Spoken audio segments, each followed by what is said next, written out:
I am the Tofu Golem. Please enjoy the video. You start by making sure your Google account is active on the Android device and Play Games is updated. This lets App Store progress. Next, install the game that offers cross-platform login or social sign-in, because Android cannot use Apple Game Center directly. Once done, enable automatic time and location syncing so server checks match. This prevents token errors. Now you have prerequisites met. Move to linking accounts and using the only practical workaround.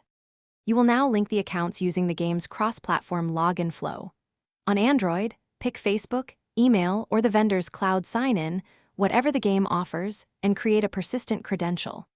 Then, on the iPhone, connect Game Center to that same game account and export or confirm the cloud save. This step transfers your Game Center progress to the vendor account.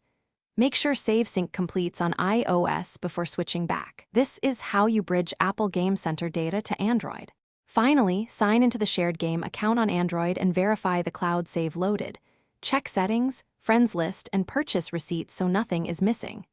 If progress does not appear, force close the app, clear cache or app data, and then re-login. That often forces a fresh sync. Make sure the iOS game version match the Android build and that you use the exact vendor email and password.